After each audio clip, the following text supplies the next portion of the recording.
I would say last year, from January up until like November, I was consistently growing. I think I grew about 40,000 followers last year. Wow. Yeah. Nothing like stars from a paradise. Don't care, cause there's magic in the air tonight. Pretty girl in my ear, she the rarest type.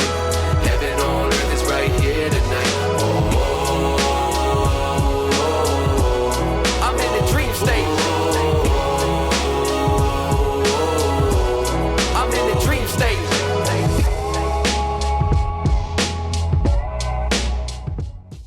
Finally got it. We have Liz Way. How you doing? I am fantastic. Thank you so much for having me on. This has been a long time coming, so I'm glad we get to sit down finally. Yes. Finally, we got it. We're at the beach house here chilling, trying to get the AC situation going. Of course, It never works out how you want it to work, but we got the fan going. We got a little breeze, feeling good. So I guess where I want to start with this episode is, where we first met, which was at Rutgers. Yep. Obviously, I had Reds, and you went to Rutgers. Yep. And you said you graduated 2021, correct? I did. Okay, so that was the year that Reds really went insane. It was a wild year, and that's when I became close with everybody, and so that's where I got to meet a lot of people. And then I come to find out that you have this whole fitness following, this whole thing going, and I'm like, damn, this is awesome. And once I started the podcast up, I was like, definitely got to try to get her on. Yeah. And we had talked about it previously. I know we also saw each other Memorial Day weekend at Jenks, which was fun. I did. So I guess to start, when did you really get going into the whole fitness? I wouldn't even say just social media, but in general, when did you start in the gym? So I started the summer after I graduated high school. So I want to be like, oh, it's not that long ago. And then I think about it and I'm like, it's actually been like 6 years now. It was just the next steps. Like I was finishing high school, done with sports. I didn't know what to do after. I was going through like a rough time at home. Like my parents were getting divorced. So I just wanted to get out. Needed a place to go, and was like, I guess I'll go to the gym. I have a membership, I might as well use it. And that's kind of where I fell in love with it. So it's been like 6 years now. Wow. So so I guess all that outside stuff going on, the gym was kind of where you wanted to find a little bit of peace and kind of get after it. Yeah, and I once I started going, I realized like it mentally made me feel so much better. Like I was leaving much more like relaxed. And then I started to see like little bit of physical changes, which then becomes addicting, where it's like, all right, I want to keep this going. Like I like what I'm doing. I like what I'm seeing. And I just fell in love with it. It's cool when I think the gym as an outlet for a lot of people, it's like, it's something that's so important. Yeah. And then the physical benefits obviously come with it. You stay consistent, but it's cool when, you can kind of feel the emotional peace almost when you go to the gym. It kind of acts as a release, So when did you get into like posting on social media and starting to build your following? Yeah, so I started my account the summer after my freshman year of college. So 2018, I was getting my personal training certification. I had reached out because I got to college and saw that there were students training at the Rutgers gyms. And I was like, what? Like, I want to do that for money. Like I want to make my own schedule and be able to do what I love to work during college.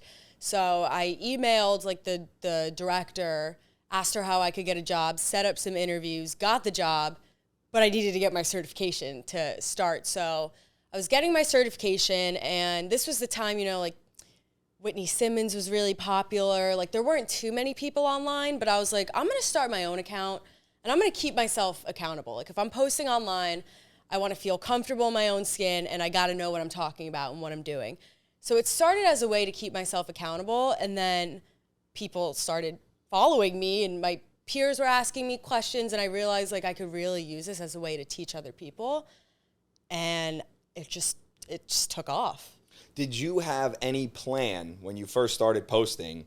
Were you just, okay, I'm going to post when I go to the gym, I'll post here and there, or did you have any type of plan to go into it, like, okay, I'm going to post this many times a day, I'm going to post at these times? When I started, I had nothing. I was like, as far as content, I was like, I like seeing Whitney Simmons' page. I'm going to try and copy what she posts, but my own version.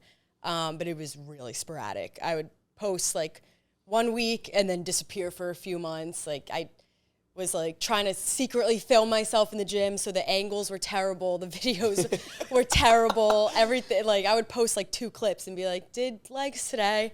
And then when I started getting more followers, I was like, all right, I gotta be more serious about this. And then people started knowing me at the Rutgers gym. So I was like, they know I had this account. Like, why am I embarrassed to try and film myself? And so I started getting more serious with it. Yeah, it's funny you say that because I think a lot of people, when they go to the gym, there's also this whole self-conscious thing, like when you're filming, right? Like even I sometimes, and I'm pretty good with filming myself when I'm putting Instagram hype videos up, but still I'll be at the gym with a bunch of people around, and it's not so much that I even care that they're looking, it's just that a lot of people don't have the energy where they're welcoming to like somebody filming. Even now, and it's starting to get better, I think, with TikTok and how everything has gone, but it's still like you can still see people kind of looking around, and I think you just got to say fuck it, and just do it. That's exactly my mentality. I was like, you know what, if people are looking up to my account, depend on me for this information, I can't care about if other people are looking at me in the gym while I whip out my tripod. It is what it is, and I'm making money off of it, so I'm going to do what I got to do.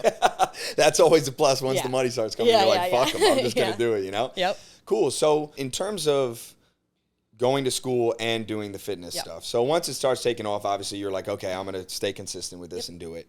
What was it like being in school full time and also trying to do that?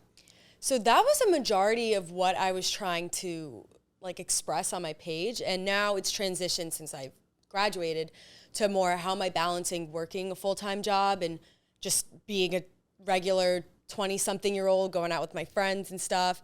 So I posted a lot about my routine. Like I utilize the story aspect a lot, just taking people through my day and kind of serving as an example of, okay, like I was in school, these are when my classes are today, like this is what I'm buying at the grocery store because I have my own kitchen, like I don't have to eat out all the time just because there's places in walking distance. So I was really transparent, and I still am, with just showing a lot of my every day and how my routine went. And the biggest thing that I told people, and I still tell people now, is you have to make the gym a part of your regular schedule. Like the same way that I wouldn't blow off a shift for work, I'm not gonna blow off the gym. Like it's there. I knew what my class schedule, what my work schedule looked like, and I would fit my gym slot in, and that would be a part of my weekly schedule. Yeah, I think once that's a very important point you just made, because I think a lot of people don't always make that point in their head to say, okay, I have to go. Yeah. Like no matter what, even if it's 2 days a week, whatever you're doing, I think just locking in a schedule to get to the gym. And for me, what you were saying, how it was released before and that it kind of helped you with that. It was the same for me in Reds. Going to the gym, I had done that very seriously for years before we even opened New Brunswick. And so once we opened New Brunswick, I found that, wow, this is really helping me out mentally, like just giving me a break from everything that's going on. Yeah. Especially you talk about that 2021 year. Yeah. It was like, headaches just insane. And so going to the gym 2 to 3 times a week, when usually I would go like 5 or 6, but just making the commitment to go, I think is so important. I think if people can mentally just say, hey, I have to make it this many days a week. I'm going to go for however long, and I'm going to do this, this, and that. Done. And that really helps. That's another thing people don't realize too. Like I go to the gym 5 to 6 days a week because I love it. Like that's my hobby. That's like half my personality. I love going to the gym. You don't need to go to the gym every single day.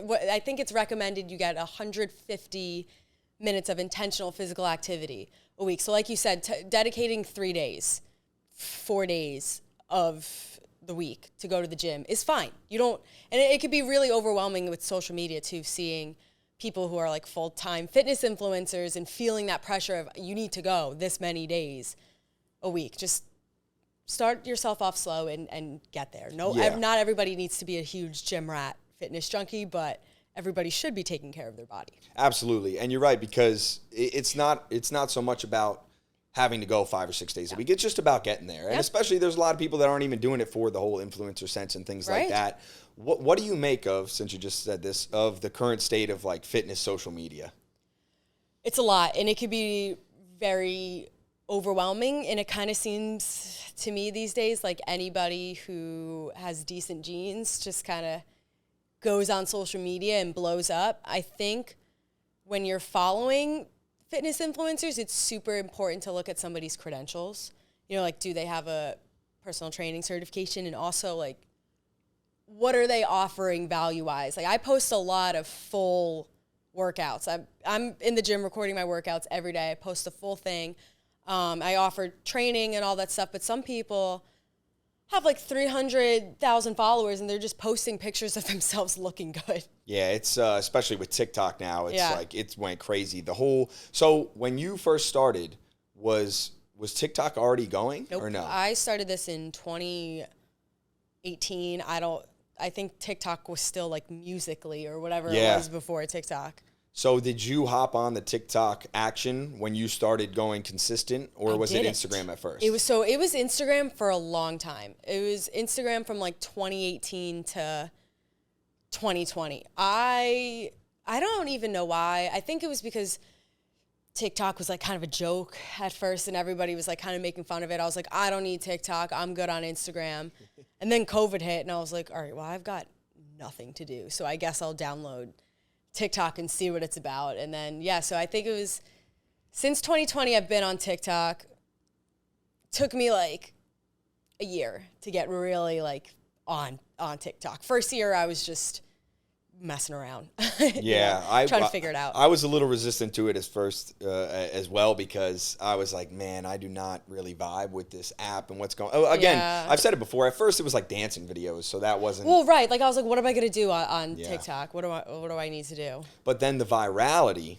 I think everybody saw that, and people started using it for everything else. Yeah. Now, and I talked about this with my buddy Dylan Drews, whose episode just aired this week. And I was saying at first, it wasn't for me, but then I saw people were starting to use it for other purposes and helping them grow. The thing was, I didn't see too much conversion in the beginning. I saw a few people were converting to like Instagram and things like that. Yep. But for me, I was always on Instagram, just connecting with my friends, and that's what I used it for. TikTok seemed to me like it was all geared toward just going viral. Yeah.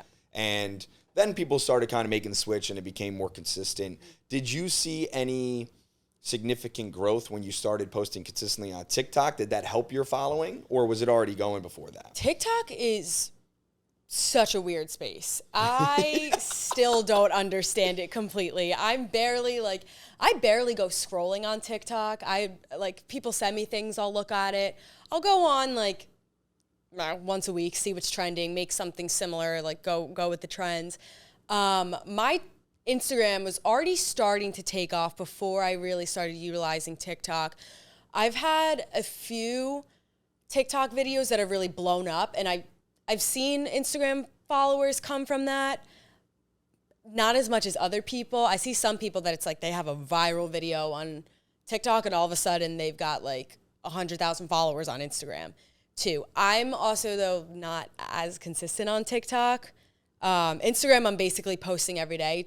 TikTok, I'm posting like once or twice a week because I really just still haven't figured it all out. I'll tell you what, that app is very different. It is. It's just, there's no way to tell, because I was saying, I had a clip from the podcast get like 330,000 views, and it was just part like 4 or 6 of a random, I was talking about a fight, so again, the drama probably helps that out, but... I was just like, why, out of all the clips that I posted, is this one going? You know? Yeah. But I think if you're consistent on TikTok, they end up picking that up and then they start pushing your videos. Yeah, I really gotta get better on TikTok. But it's weird. It's like I'll have one video will go viral. I'll have like 1 million views, and then the next like 10 will get like 500 views. I don't understand it. What is your following like on TikTok compared to Instagram? It's about half. Half, okay. Yeah, which kind of makes sense because I'm not giving as much time and energy to TikTok. I found that on Instagram, people are more, they want to see my workouts. They want like motivational stuff. On TikTok, they just want to see you sit and look pretty. So it's very different.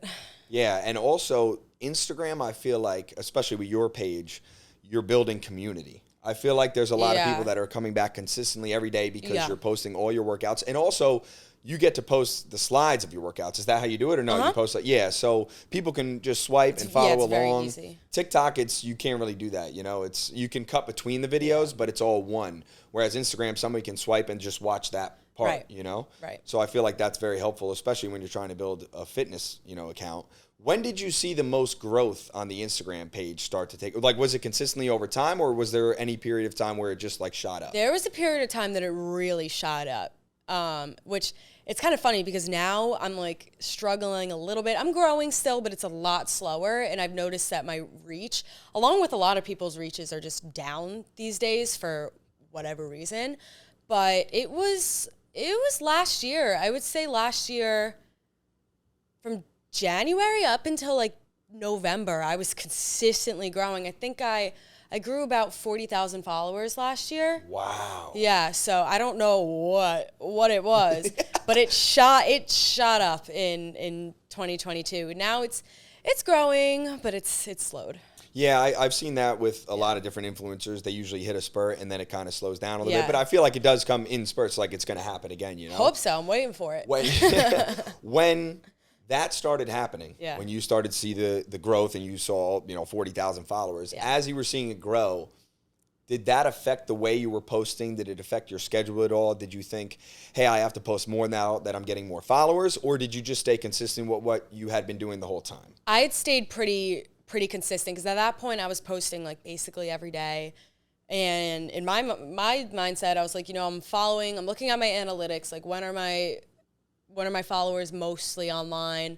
And whatever I'm doing, the algorithm is working for me. So I just kept pushing it out. And then I haven't really changed it, but now the algorithm's not showing me to anyone. Yeah, it's all over the place. Well, I will say this about the TikTok algorithm has slowed now, but when it first was going, and still to this day, I think it was just so far ahead of the rest of the algorithms in terms of pushing content, So Instagram, I think, regardless, is harder to get a viral video. It is. And also, but the thing I like, it's a pro and a con, because the thing I like about Instagram is you have your followers, so people are going to be seeing it.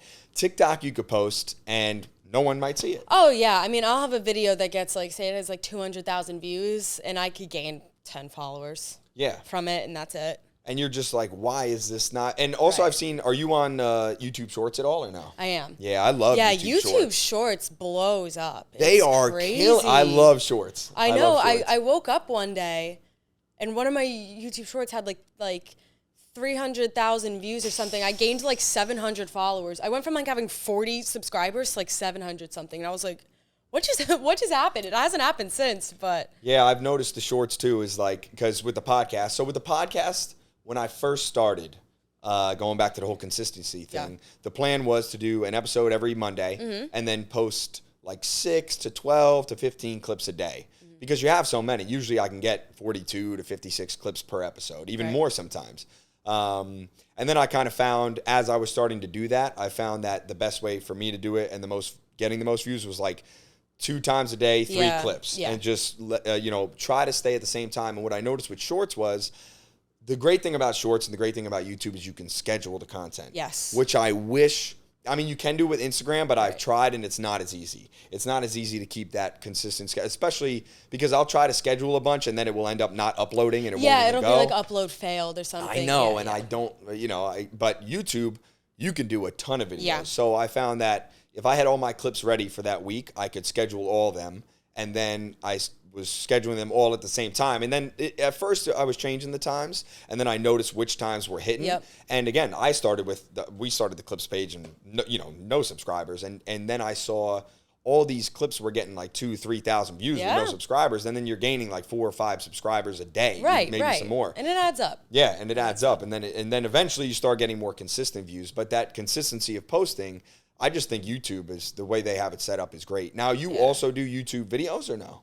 I do. So I started doing YouTube videos because people were asking me to video record my podcast. Okay. So I started doing it that way, and then I started getting followers from the YouTube Shorts. So I was like, I have the camera. Why don't I just start vlogging more? So that's a new thing for me. I've been trying to do more like vlogging. I'll do like more in depth of my workouts. I'll record like the whole thing. Whereas on Instagram, I show like just the recaps. Like a few seconds of each, and really like voice over what's going on in my head. And then I've been kind of dabbling in doing more like hauls with brands that I work with. Like I work with one brand, and they launch like a new collection. It's an activewear brand every month. So I've started doing like my reviews for that and stuff. And it's fun. I like editing the videos. I like making the videos. So it's super fun.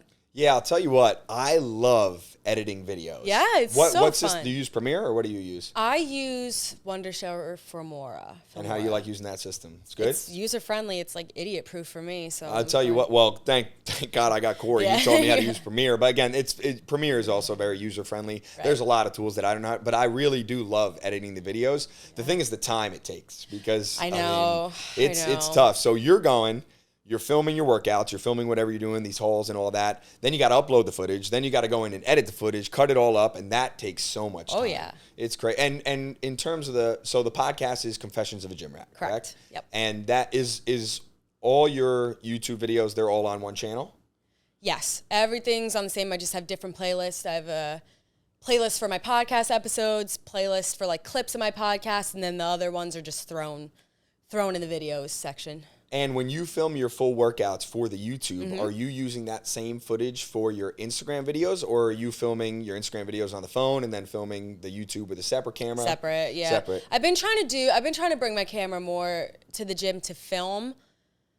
My workouts on my camera for Instagram just so it gets a little bit more professional, but the problem with using the YouTube footage for Instagram is I typically shoot vertical for Instagram and horizontal for YouTube. So I've got, sometimes I got to two-tripod it up. Yeah. Just walk in there with all my gear. Yeah, scaling it to get it for like the TikTok or vertical format, obviously. So that's what we kind of played around with, for the podcast for a while was getting the camera settings right. And finally we got to figure it out to where, because at first we didn't even have lighting. So we were shooting in Reds originally. Oh. That's where I started the podcast. Okay. So Geo Baker was the first episode. That was cool because it was like cool, a Rutgers connection and a good friend of mine that I made throughout that whole crazy year. Yeah. And that was a really fun episode. And I've gotten to stay close with him ever since. But we were doing all these podcasts at Reds. And at first we didn't have the lighting. Right. And the lighting in Reds was like, it's a bar, it's a club, So we were like, it still looked okay, but the clips were not, the way they should have been. Then we got the lighting and everything. I mean, Corey's a master back there, so he knows how to get it. But when you film them, I think doing it on the phone for Instagram and TikTok and all the shorts, I think that's better anyway. It's fine. It comes up, people can see it. I'm like, why do I gotta bust my ass for this? It's fine. Yeah, doing all that extra editing after you film. And even like Corey has his own film company, right? And he films for a company called My Protein. And they were even I've heard of that. The supplement company, of course. So they even said to him, he told me, we want you to shoot a couple things on an iPhone. And he was like, what? He's been doing professional videography forever. And he was like, we're going to an iPhone from this Red camera that he has that is like this super expensive camera, all these settings.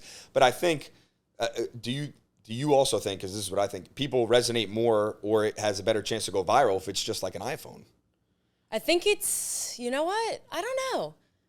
That's a good question because I feel like a lot of people that I see with a ton of followers on TikTok have the professional cameras in the actual gym, but I feel like a lot of what goes viral these days is like vlogging. Like people want to see what you're doing, like how you're going about your day, and people use their iPhones for that. So I think it really, at the end of the day, doesn't matter. Yeah.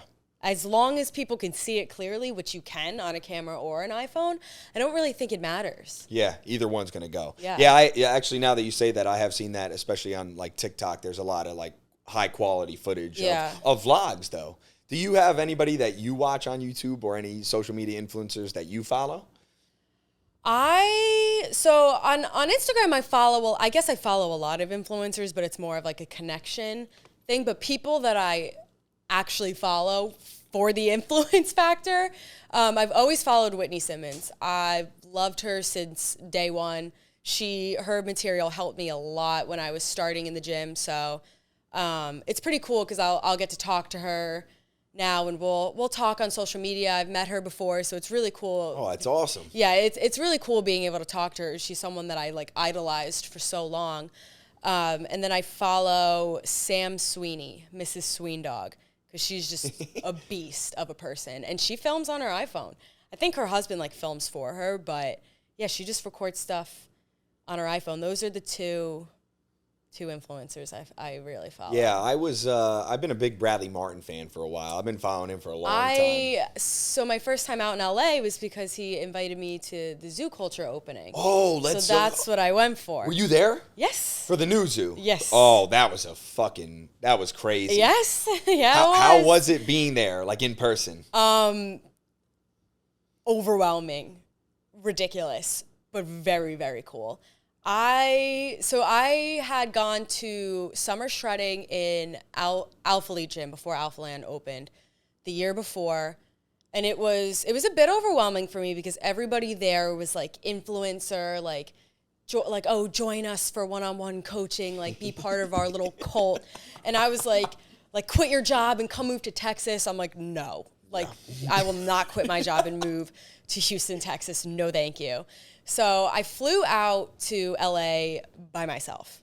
I knew one other like fitness girly that I'd followed on Instagram. I knew she was going to be there. And I had connected with Joe Baena, Arnold Schwarzenegger's son. Yes. Before. So I knew he was going to be there. But when the day came, I rolled up by myself. The line to get in this place so it's in like a shopping mall. Around the back of the shopping mall and all the way down the street. And it was pouring rain. So I run in. They opened the door, the sliding glass door, just enough so I could slide in on my side. I'm drenched in rain. I look like a wet dog, horrific. And it was crowded as hell, but very, very nice people, very cool people. You couldn't really get a workout in, and then they started letting everybody on the streets in. What everybody saw, which you probably saw on TikTok because it went pretty viral, was Bradley. First of all, Bradley was drunk as hell. He was wasted. He said he was drinking. He was celebrating. Yeah. He was as he should be. He was wasted at this thing. He reeked of tequila. But he got up on a platform and tried to thank everyone. He was really nice about it. He was like, "Thanks for everyone for coming. If you weren't personally invited to be here, we're gonna keep you in for 30 minutes just because there's a lot of people outside." Nobody cared at all. Nobody was listening to him. So after 3 attempts of that's when the guy pulled out the microphone and was doing the whole "if you're not an influencer, get out" That was thing. His camera guy Jacob, or no? I think so. Yeah. They seem like they got a good crew out there. You got to meet them all that day, or while you were out there? Yeah, so I didn't get to talk to him that day. I did meet Christian Guzman that day. Oh, let's go. Which nicest guy ever. He was standing in the corner by himself, actually, hat on. And I saw he was in the corner by himself. So I was like, I'm going to go talk to this guy. So I went up and introduced him. We exchanged social media. And I was like, why are you hiding in the corner? And he was like, I don't know. I don't really like crowds or anything. Yeah. So. And it looked like madness in there. But the thing I want to say is, so I saw the viral clip of them asking people to leave or just yelling at people to leave. But here's the thing.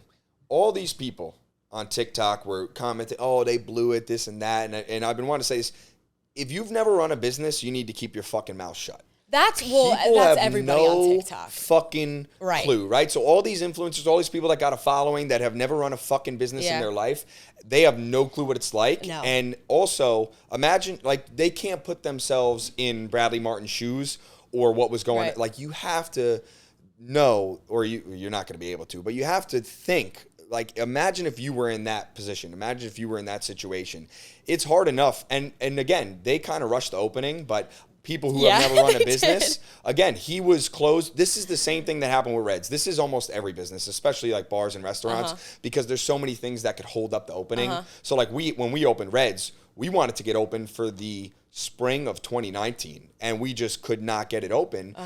Contracting issues, delay on that, construction, and then the liquor license didn't get passed. So it's you have all these factors that people from the outside don't even know, and then they want to hop online and comment on everything that was going on. They have no clue what Bradley or the rest of his team were going through or what they were trying to manage because they weren't there. And it could have been, was he ready to open? No. The bathrooms did not work. It was not done, but it could have been a lot worse than what it was. Yeah, again, people don't even realize when you can get open, you have to get open, and it's just trial by fire with any business. Right, and if it wasn't Bradley Martin, I think it would have been a little bit better too, but because of who he is and how many people showed up, it was no soft opening. Yeah, he has a massive following, and it was funny. I was looking at the line. I was like, damn, I wish we were out there with the Red security team. We would have kept it all in order. I was ready. Oh my gosh. Because I'm used to dealing with that line during the whole pandemic era. Right. I mean, you remember what Reds was like. It was like me versus 300 people outside with all the security guys. It was madness, you know? Yeah. But that's what it was like to a whole nother level because, it again, was the influence. biggest line.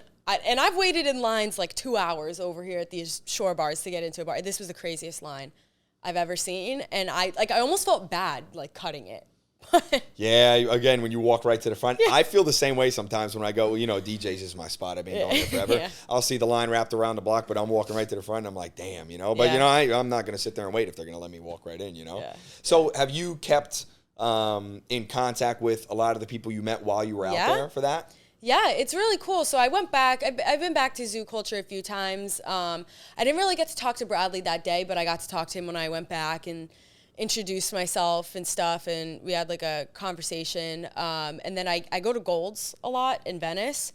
So I had the opportunity to work out with Mike O'Hearn and Robbie Robinson, which was insane. They kicked my ass like completely. And Robbie Robinson's like 80. He's like on the verge of death, but he kicked my ass. Yeah. Oh, he's bananas. Working out with Mike O'Hearn was probably one of the coolest things I've ever done. And it was just me. Like I'm like 5'2.5", rolling up with all these like huge guys. They're like leg pressing like 8 plates and then like taking them off after for me. So it was a humbling experience. But yeah, I've kept in touch with them. I keep in touch with Joe. So it's fun. It's nice having those good connections. I got to meet Arnold, which was very cool. Damn, that's like, I mean, he's the GOAT. Yeah, you don't get better. You just don't get better. He is the GOAT of bodybuilding. That's awesome. I just kind of snuck up there and was like, he was working out, so I didn't want to bother him, but I was just like, oh, I'm friends with your son. Hi. And he was just like, oh, enjoy your stay. It is tough when you see somebody. Well, again, so like for you, now you have a great following. You've built it. So it's a little different. But for somebody who, imagine if you weren't like an influencer and you just never would have spoken to him. Imagine going up to this person. I never would have. But it's cool when what you're doing puts you in a position where you get an opportunity to meet those kind of people. It's insane. And I've been having such a great year. I've had like so many great opportunities, and I just keep reflecting and thinking like, I don't know, because everyone's so quick to be like, oh, social media sucks. And I'm like, I get it from like a personal point of view.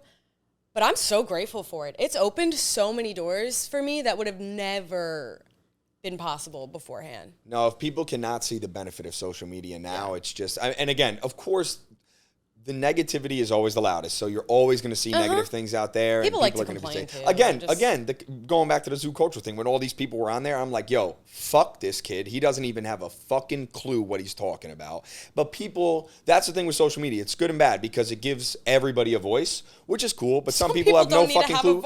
Hey, they don't know what the fuck they're talking about. So again, I try to, with my content too, like even though I'm not like, you know, the podcast is what I'm trying to grow. Yeah. My personal is not some big, you know, fitness influencer or any type of influence. It's just fun.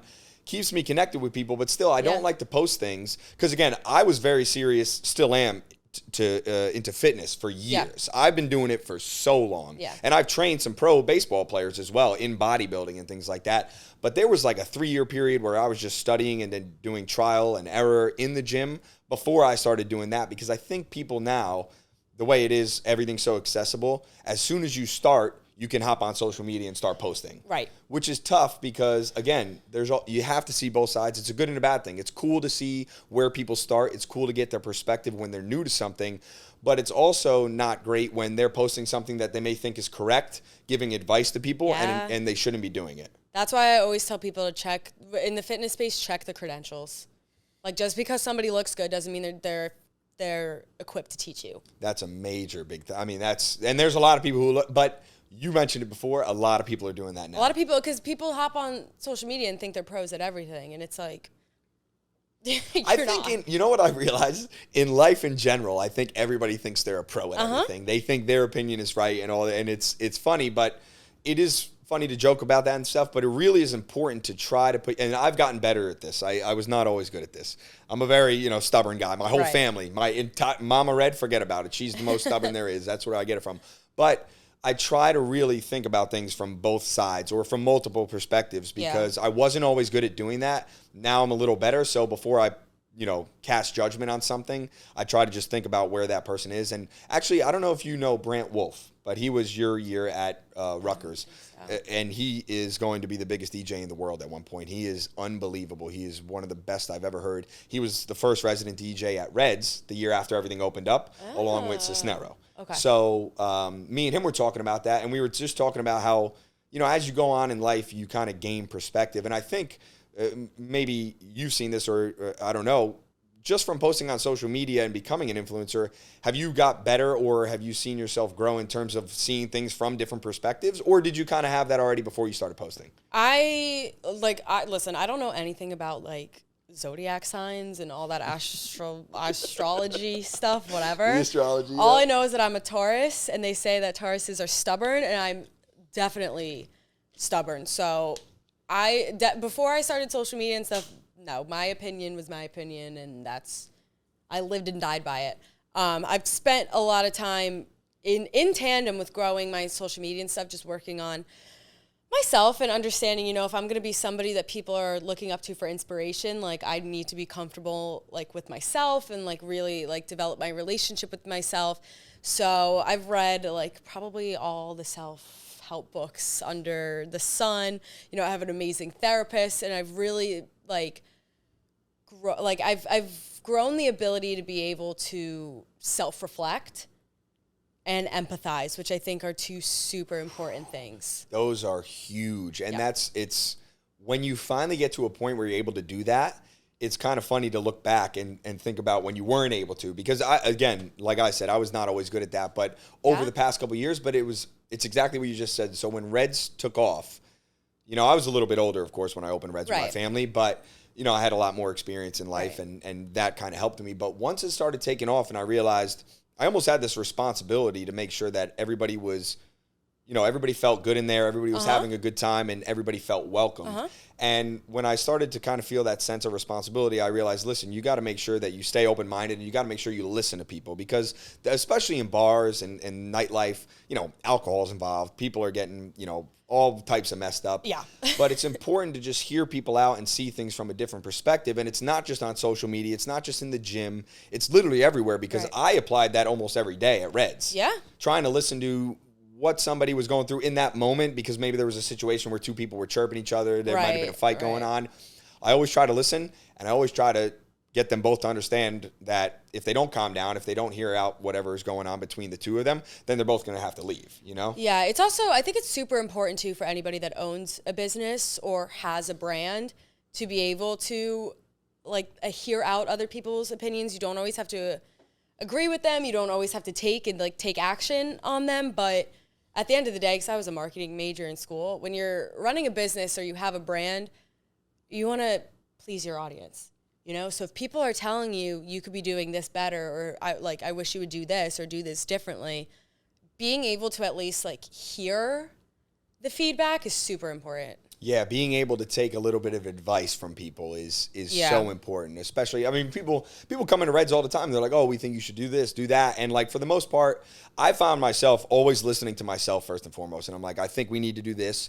But again, getting better at hearing people out, a lot of the stuff that they suggested, I ended up incorporating into things that I wanted to do. Right. It's you're the one who has the experience running the business, and I'm not qualified to tell you how to run a bar at all, but I might have a drink idea or something that could get your wheels turning for some sort of idea. Yes, and it's also important to listen to people who are involved in what you're trying to serve, which is what you just said. So your audience on social media, it's important to listen to what they want, because you want to make sure that they are happy with the content you're putting out. Exactly. Now, you mentioned the brands before.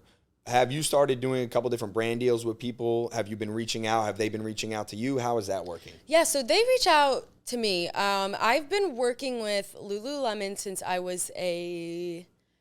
the pandemic. That's when I started working with Lululemon.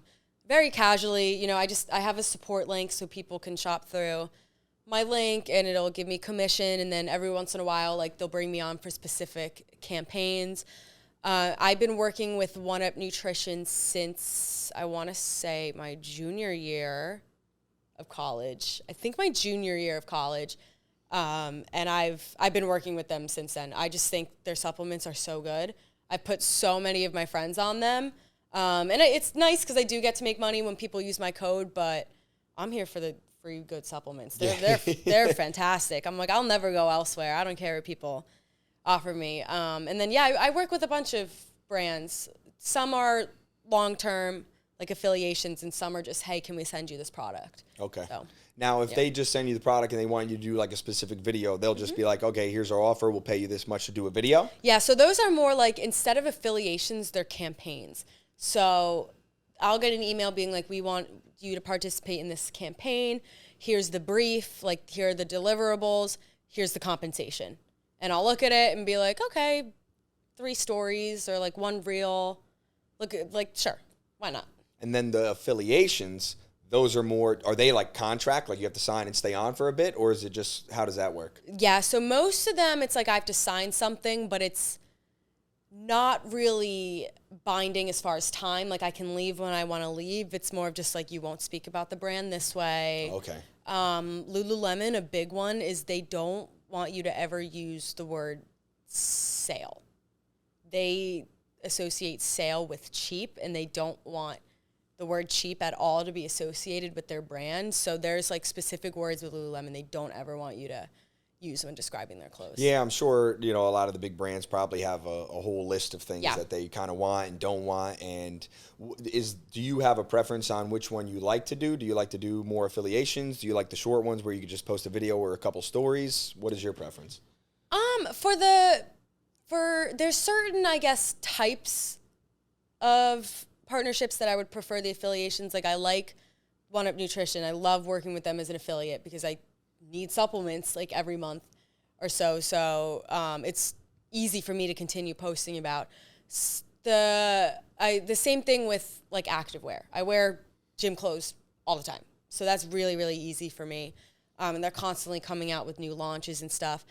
Other things like, I'll get some beauty stuff. Like Vanessa Hudgens' brand, No Beauty, just sent me a face mask as a one-time thing. It's not something I'm going to be posting about all the time. Like my main priority is not beauty and skincare and stuff, but I can incorporate because I use that stuff. So that I prefer to do more just campaign. Yeah, that's cool. And it's also cool when you start to build the following.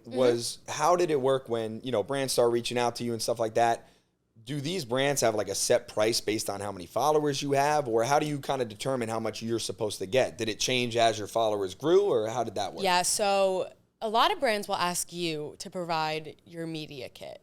So your media kit is what you would charge per static post, reel, TikTok video, Instagram story, all that, and then it can get more specific, like how much for a 30-second reel, how much for a minute reel. And as you grow in following, you become more valuable, so your prices can go up. There's a lot of sites, like I have some sites that I work with, or not work with, but work through. So imagine like LinkedIn for partnerships, for influencer partnerships. It's kind of like they'll reach out to you though, or I'll apply for like what campaign they're going through, provide my media kit, and those host websites will say, okay, based on your following, this is the range that you should be offering in between as a guideline. So that helps. Oh, that's good. Yeah, that's good. Because I can imagine at first when like these things start rolling in, it's kind of like, okay, what should I be charging? Am I charging too much? Am I not charging enough? And I guess it's kind of learn as you go, I guess, right? Yeah. But the LinkedIn for this kind of thing where brands reach out and stuff, they kind of have like a guideline for what you should be charging based on how many followers you have, your engagement and all like that. Yep. Oh, that's amazing. Yeah, it makes it nice and easy. Because I could imagine, again, like a lot of people may be in a position where you are in the future where they're growing and brands start reaching out and they don't really know where to go with it, or they don't know how they should go about it. Yeah, and I was like that for a while, so I'm super grateful for these websites because at first I was like undercharging myself, and I was like, oh, they're not going to want to spend like $100 on a post for me. And then I realized like, because social media influencing has become such a critical part of brands' marketing now, they really will pay you like $1,000 for a post. It's insane how popular it's got. Yeah. And it's cool because, so the episode that I just mentioned before, Dylan Drews, right? He's made it big time in music. He was like one of the first experts in marketing music and doing campaigns on social media for major record labels. But to hear him talk about that, he was like, yeah, all these labels, they were stuck in like the PR era where they were doing these campaigns outside of social media and even articles. And he was like, he literally said, he's like, I saw an account that had 4 million followers that was like a hip hop account. And he's like, why were the labels, he asked himself, he said, why are the labels not utilizing this and marketing their artists on this page where there's 4 million people who want to know about what's going on in rap or hip hop? And so when he saw that, he was like, it seems like it was such a quick change, I think, because it's so massive now, but I feel like it happened over time. I feel like it happened over the last almost decade. I've definitely seen, even if you go back and watch reality TV shows that started like 10 years ago, you can see throughout when things started to gradually change, and then looking at how people were 10 years ago versus like those people now, completely different. It's completely different. And it's cool because, again, it gives people an opportunity to do something that they love. Like, you love the gym, and now you have a chance to create a business out of it or make money from it, and that's really cool, especially because it is something you love, you know? Yeah. Is your plan to continue growing? So you said you have a marketing job, right, full time? I do, yeah. So is your plan to try to convert and get the fitness influencing and your content to be a full-time job for you to have your own business and do that? Or do you think you'll kind of stay doing what you're doing right now and do both? So my answer, I get this question a lot. It's probably like my most asked question, and it's, truthfully, I'm not 100% sure. I go back and forth a lot with myself, where right now I'm at a good place where I'm young, you know, like it's just me I have to look after and take care of, so I can balance both. And I like having that full-time job because, one, you know, it's not a bad job. I don't hate going to work. It's not like a major stress on my life. And it gives me, you know, 401k and benefits and a steady paycheck. But would I love to quit my job one day and just be able to support myself off of this? Sure. But I would probably feel better about doing it when I'm like married and have another income just in case. So yeah, I gotta see where life takes me. Yeah, it's a tough balance between and again, I've talked about the 9 to 5. What do you work 9 to 5 like Monday through Friday, or is it all over the place schedule? Yeah, so we have flexible hours. So I'll typically start earlier and end around 4. So I typically work until like 4. And then you'll go to the gym after, or you're a morning? Yeah. Yep, gym after. What have you ever been on the schedule where you're doing the gym early in the morning before work, or no? Yeah, I did it for the first like month or 2 months that I started working. I just noticed I was so tired at like 7 p.m. And I was like, why am I doing this? Like, why am I getting up so early to go to the gym when I don't have to go home and like feed children or feed a dog or anything? Like, I don't have anyone to look after but myself. Why am I getting up at the crack of dawn? And my gym is, I don't go to like a commercial gym anymore. I go to Kingdom Gym over in Marlboro, and it's fairly empty most of the time. So it's not like I have the 5 o'clock rush of high schoolers that come in. Like, I can go at 5 o'clock and it's not a problem. That's probably what I'll do today. Because usually 5 to 7 is like 5 to 8 is like the crazy packed hour. Yeah. And well, you said that gym's not too packed. So maybe when you were at a commercial gym, have you noticed? Because I noticed a lot younger of a crowd starting to get into the gym, like way younger. Yeah, and it's like I have such a hard time like formulating a stance on it, because it of course, like anybody else, annoys the shit out of me when they're just standing there wasting space and not using equipment or just goofing around. But at the same time, I'm very big on like, I'm never going to, unless you're being like an asshole and like harassing people, I'm never going to criticize somebody for being in the gym. These high schoolers could be doing so many worse things than goofing around in the gym. So are they in my way? Yes. Does it annoy me? Yes. But at least they're there, you know? That's exactly how I feel. I'm like, you know what? They could be doing I wasn't. I know. I got really serious into the gym after when I played baseball. You said you played sports in high school, right? What did you do? I played soccer for a long time, basically my whole life, until I got too many concussions and had to stop. And then I started running track, yeah. From soccer? Yeah. Wow. Yeah, I've had some pretty bad ones. That's why when people now are like, oh, I have a concussion, and they're like posting about it, I'm like, I've had concussions where I could do nothing but sit in a dark room all day. Yeah. From soccer, too, you wouldn't expect as much. What, collisions or what? The first one that I had was the worst one that I had. I took a corner kick to the head, blacked out, fully blacked out. Got up though afterwards and was like, I'm chilling. Like I'll play the rest of the game. My parents weren't paying attention, so they didn't see anything. I was in like 7th grade. They're like, you're fine. Rub some dirt on it. it was Mother's Day too, so I remember we went out to dinner. I passed out at the table, and they're just like, oh, she's tired. And I'm like, they sent me to school the next day, and I'm like, guys, I'm really not well. Yeah. They're like, you're fine, just go. I made it through the first period, went to the nurse's office, and she was like, you're not well. Yeah, there's something going on right now. So yeah, I had to go to a neurologist. And then I had post-concussion syndrome. So after my brain healed in about a month, 2 months, wow, I still had the symptoms because my parents waited to take me to a doctor, and I just continued on with life like nothing was wrong. So I missed the end of 7th grade.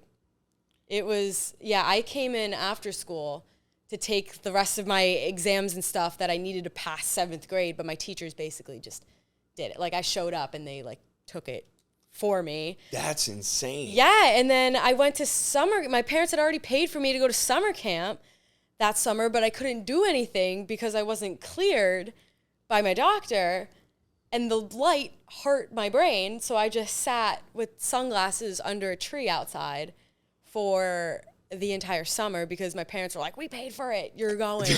And this is all from the corner kick to the head. Yeah. The chiropractor had to snap my neck back into place too because my neck was all this is soccer. I'm totally blown away right now. I played soccer when I was in elementary school, but I never followed through after that. Yeah, I had to wear a concussion band after that. Super ugly and smelly. Yeah, so smelly. So how was the transition going from doing sports, so soccer, and then track, and then going into the gym? What was that like? It was so different because I spent my entire life being told what to do as far as exercise. I had no idea what to do on my own, and it showed too. And I was the classic cardio will make me lose weight. I just picked up weights because I was like, oh, it's fun. I had to learn everything. I picked up form on most things pretty quickly. You could always stand to learn more, but I picked up the basics pretty quickly. But I enjoyed it so much more because I was doing things on my own agenda. And I'm at the point now where I'm I'm a big believer in pushing myself and training until failure is really beneficial. But worst comes to worst, I don't have a coach screaming over my shoulder or punishing me. And that creates such a different relationship with exercise. I talked about it on my podcast about just coaches and how they can affect your relationship. And it's I hate running and it doesn't make me feel great. But I think part of the reason why I hate running is because with soccer, it was always used as a punishment. It's you're goofing off, run a lap. You miss a kick, run a lap. You lost a game on Sunday, run 2 miles. Oh, yeah. Yeah, and it was always used as a punishment. Self-responsibility to go to the gym over and over, it could push people away or it could get you hooked on it because it's all on you. Mm-hmm. And once you understand that, you realize, listen, if I want the results, and people, listen, you could say all you want. You could say you want this, say you want that, until your actions actually match what you're saying you want, it'll never happen. Yep. And that I found for me, I've always been like that too. When I went to the gym, I was like, okay, if I want the results, I have to put in the work, and it's all on me. And I love that. I love that part of it. And then you have, I think what's good though is someone like you, who it's all on you, and you understand that, you like that part of it. It's cool that people can go to your page and get guidance. Yes. Because you're providing a platform or providing kind of like a script for them to go, and you're showing them what worked for you. And of course, it's tried and true. You could see the results as you've gone on. So it's cool that someone like you, who takes the responsibility serious, and it's what makes you keep going. People who may not be as good with that can go to your page and be like, that's awesome. She's still going. Yeah. I can do this. Let me go and get after it. Yeah, and I post a lot about that too, especially on my stories where I'm like, I got home at 9 o'clock last night, but here I am the next morning. If I can get up, so can you. Or I've been having a really shitty day and I really don't feel like going, but I got here, so you can too. And I think the gym especially teaches you that lesson once you realize that responsibility. That's in everything in life. The number one thing I learned just from the gym and in life in general, especially from Reds, you got to show up. You have to, because no one else is going to show up for you. And then going into business, it was the same thing. No one is ever going to take your business as serious as you do. So there's people who are going to call out. There's people who aren't going to show up. You're going to train people for 2 days and they're not even going to show up for the first day of work. You're the only one who everything is on, and you have to show up. And the gym is something. Gym taught me that. Yeah. Like, that was something that I learned right away, is you have to show up. And again, you may not see the results right away, but it's all over time. It's consistency. Right. How long was it for you before you started seeing serious results? So I spent my first 2 years in the gym seriously goofing off. Not intentionally either. I didn't realize I was goofing off. I just didn't know things. And I'm a big believer in everybody can be learning things continuously. You know, it doesn't matter who you are. You can always be learning something.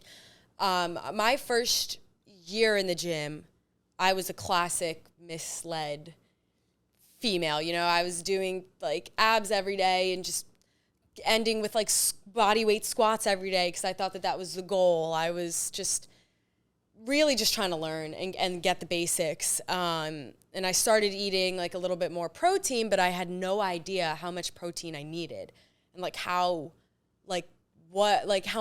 much I needed to eat or how little I needed to eat to match my results. So then I got my personal training certification and started learning all this stuff on like how I should be creating a workout and how diet affects my body. And that's when I started seeing the changes slowly, was that second year. And year after year, I just continued to, I would go through cycles of bulk and cut, and I just continued to sculpt my body. And I think last year, like at the age of 23, I'd say, was the first time I was ever really really confident in my body. Wow. And just goes to show people, I mean, you've been doing it for so long, 6 years, and just, it's crazy. And what you said about the diet, so important. That's that's the majority of the results. If you really want it, you could go to the gym and just go for the workout and stuff like that. That's cool, of course. But if you really want to get results in terms of physique and things and of course you'll feel way better. But the diet and even supplementation is such an important part.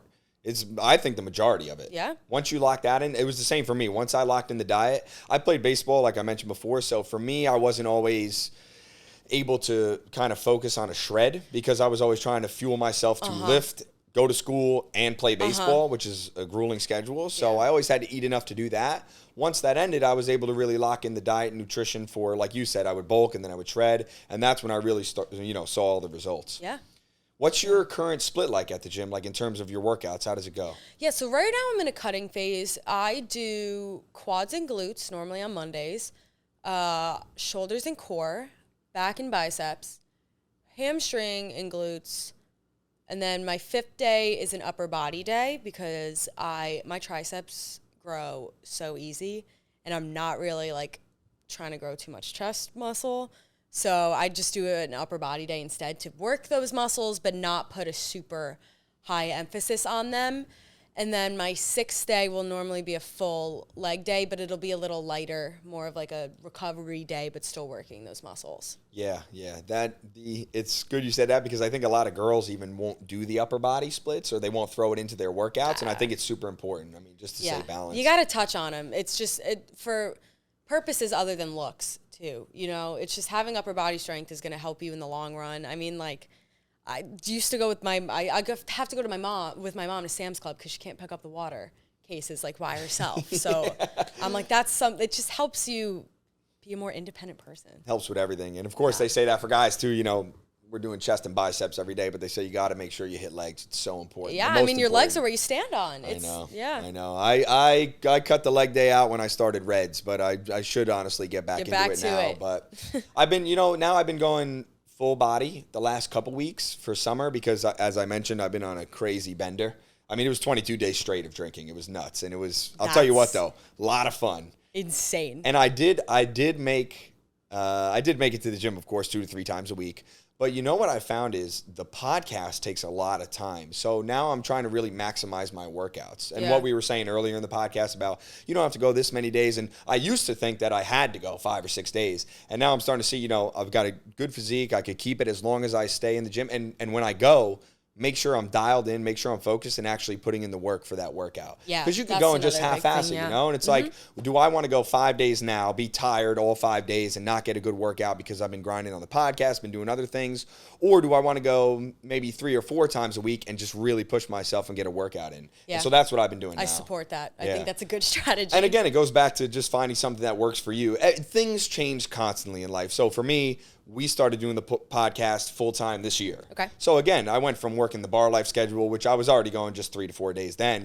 Then we started the podcast, and I was on an insane bulk in the wintertime. Oh, yeah? I gained 55 pounds. Oh, wow. And now I'm starting, you know what helped me lose the weight, though? The bender. I had already started the shred. But the bender, John Summit he says, benders keep you hot and skinny. And I'm telling you what, because when I drink, I don't like to eat. I don't know about you. What about you? I get so hungry. Do you? Mm-hmm. I cannot eat when I drink. I'm like, no way. So I always try to eat one meal before I go out. That way I'm not blacked out within the first hour. Right. And when I started the bender, I started not eating as much. I was doing one meal a day, and then I would go out and drink all night. And then I just, I had already lost like 15 pounds. So I went from 170 to 225. Okay. During the course of September to January, February this year. And then I was eating 2 Chipotle bowls every single day, double rice, double chicken, black beans, guac, and mild. I was just ripping it. Corey is a witness. And then I would eat like just a ton of eggs, like 6 eggs, and then like 3 servings of oatmeal, 60 grams of protein, and I was just locked in. And my numbers were insane, but of course I was big. So then I started the shred for summer. I didn't realize how far up I went. And so it was kind of slow getting back down. But I shredded about 15 pounds in like a month and a half, 6 weeks. And then when I started the bender, the plan was to get shredded before I started the bender, but it just so happened that Sam Johnson's birthday came up and we just started it. So, but that helped. And the thing is, that's not the best way to do it. I was just about to say that's not the best way to do it because you're not retaining the muscle like you want to, because you think about 6 weeks. You just also need to eat 3 meals a day. Yeah, you got to eat the amount. Recommended. You have to hit your macros. I mean, come on now. But I mean, listen, we're summer at the Jersey Shore. We're sending. I'm sorry, people. I got to go out. It's just what I do. I take off in the summer every year. Nothing has changed. So, what is your current meal plan like?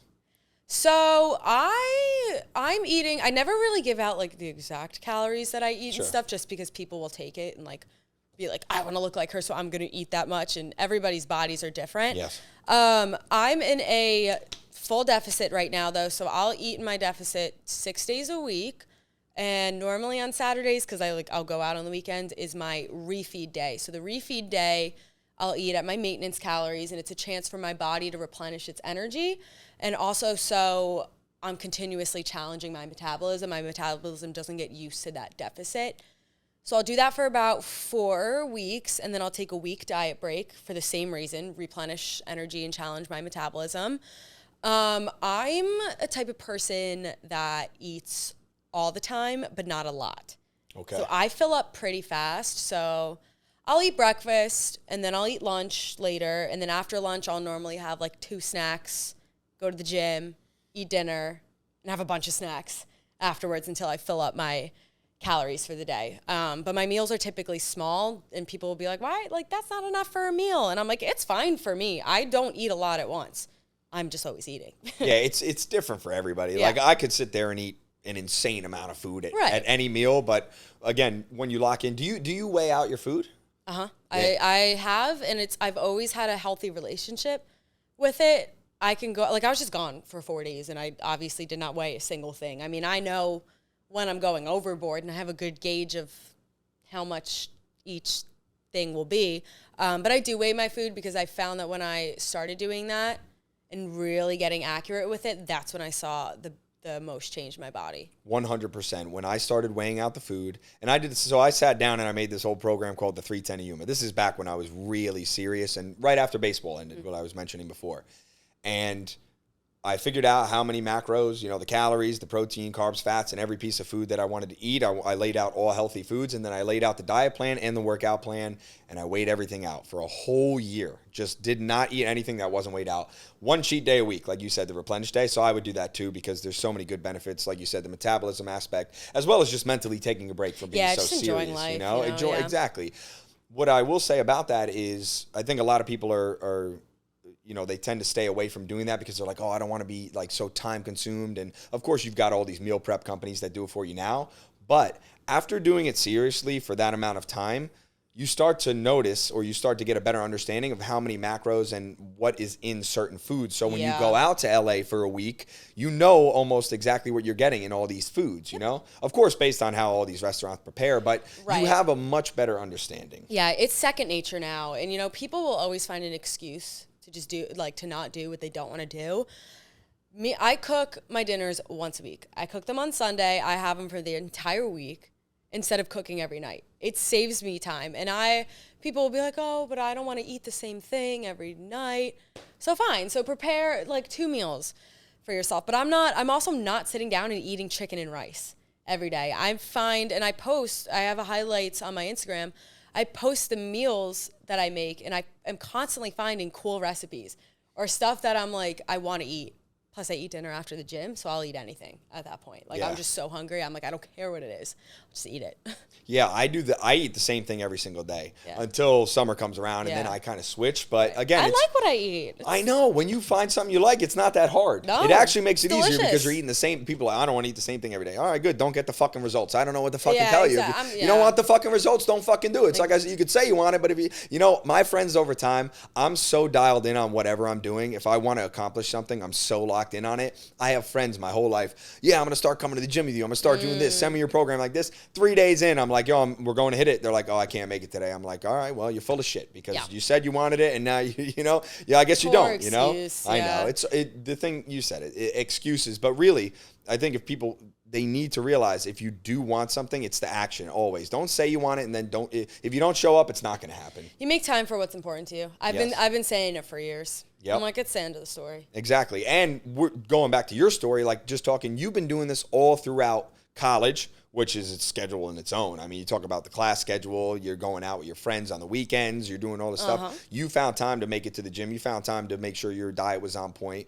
And that's when you start to see it. I mean, people can find the time. They can make the time if they really want it. Yeah. And it's a very important thing because if you want something bad enough, you will make the time for it. Yep. But what's going on with your content moving forward? So I actually want to talk about the podcast. Yeah. How often do you post, and what's going on with your clips and things like that? So the podcast is once a week. I post every Monday. It's available everywhere you can get podcasts. I film most of the stuff for YouTube. Sometimes I'm short on time and I can't get to it. So I'm like, the audio's what you're getting this week. So I try and post 1 to 2 clips a week. And then I post like pictures too. I have a whole separate account for the podcast. I try and post about 4 times a week on that account. I have guests on every other week. So then the other weeks are just me by myself. How do you like doing the podcast solo? I'm used to it now. I think it's better when you have somebody to play off of. It's much easier having a conversation. Like sometimes I'm just cracking up to myself, but it's like, but I can do it. I could sit there and talk to myself for hours. So whatever. I'm the same way. I can do that too. I really enjoy learning stories about people. So it's when you started it, was your plan to have guests, or you started it just doing solo? No, I wanted to have guests, and I was having guests on every week for the first few weeks. And then I was like, all right, this is not sustainable. I got to do it every other week. Yeah, it is. The schedule thing is tough. Yeah. I mean, especially, and it's cool because, like you said, you have your setup, you know how to edit, you know how to do everything. So if you're doing it yourself, you're in control of all that. You make the time, you can do it, you can set it out. Now, when you post the clips, are you sharing them to your personal as well? Like your Instagram story or things like that? Yeah, so I always share them to I share them to Lifts with Liz all the time because I get more reach that way.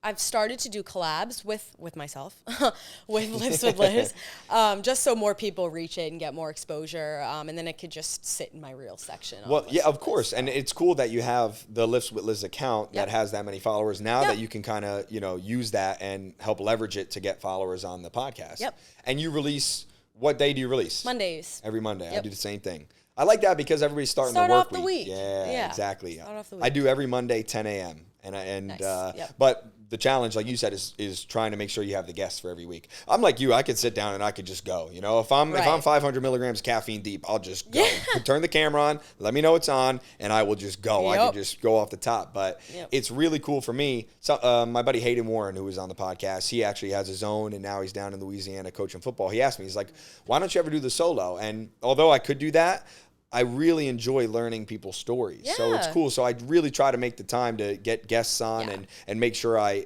help dive in and help show their stories. There's a lot of people that we know that are doing really cool things that may have not had a chance to get their story out there. And I think that's a cool part of the podcast. Yeah. You know, especially now. And of course, a lot of people are doing podcasts and, you know, in this day and age, everybody's on it, everybody's on social media. But I really, every time I do it, I really enjoy it. You know? I mean, if it's that's what I said when I started it. I was like, if 5 people listen, 5 people listen. But I like to talk, and this is something I want to do, so I'm going to do it.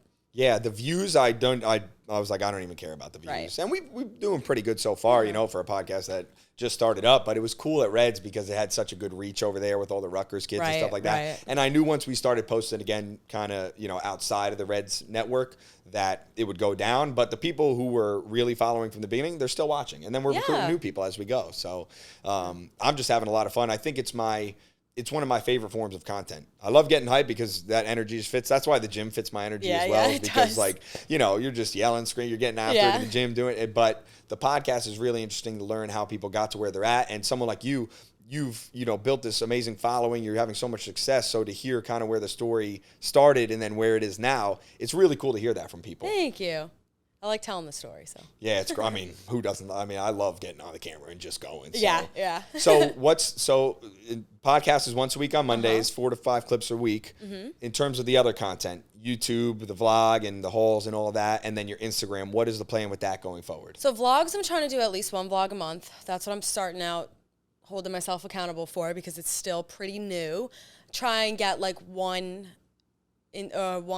short. Whatever YouTube short out 1 to 2 a week. Instagram, I'm basically posting every day. I post 5 to 6 days a week on Instagram. I'm always on my Instagram stories. That's my most used platform. Always has, probably always will be. I love Instagram. Yeah. I love the way you can connect with people on there. It's great. And I don't find that you can connect the same way on other apps. And that's just how it's been through the beginning, you know? Yeah. Cool. So that's your most popular, that's how much you're doing, and then YouTube you're trying 1 vlog a month, you said? Yeah. How long do you usually do the vlogs for? So it depends. The hauls are a little bit shorter. The full workouts they come out to like 25 minutes or so. And how long are your podcast episodes usually? When I do them by myself, they're about 40 minutes. When I do them with the guests, they're about 1 hour 20. Okay. Yep. That's impressive. 40 minutes to just go yourself. Oh, yeah. Do you have any topics that you kind of write down or that you know you want to talk about that day? Yeah, I whenever something interesting happens during the week, I write it down in my notes. So I'm like, I got to bring this up. And then I plan out like, okay, what's the actual educational topic I'm going to bring so people can actually get something out of this every week. So I plan it down. I do my research, write down my notes before, have it on my phone, and I just get after it. Do you have a favorite out of all 3 of those things that you're really pushing? Is one of those your favorites? Like, is your favorite to post on Instagram? Do you like doing the vlogs? Do you like the podcast? Or you kind of like them all the same? They all go together? That's a very good question. I don't know. I think I'm going to go with Instagram just because it's the most natural to me. I like talking about the connection. Instagram's my favorite app because I really enjoy connecting with the people I know.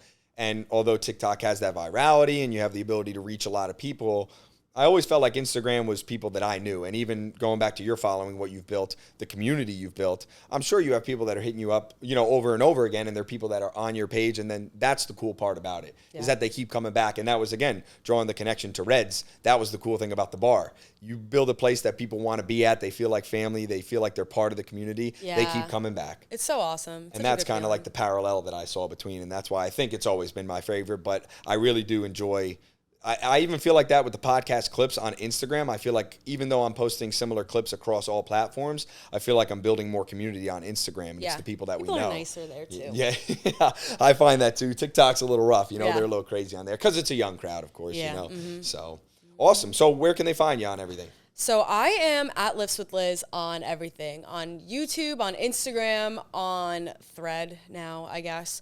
on TikTok. And then my podcast Instagram is at Confessions of a Gym Rat.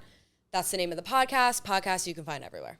Awesome. Yes. Well, this was an amazing conversation. Thank you so much for having me on. This was a blast. I want to keep going. This is amazing. I know you're going over to the gym now, and we've been going a little bit over an hour now. So this was an awesome episode. Thank you for making the time, and thank you for, putting up with the no AC, even though we're a little cool now. I'm good now. Yeah. So awesome. You're going to crush a workout right now? Yes, I am. I'm going to go hit some legs. First day back after 4 days off. So I might go hit some chest and biceps. Wish me luck. Good luck. That's it. Awesome. Well, thank you again. This was an awesome conversation. Thank you for having me. We're out.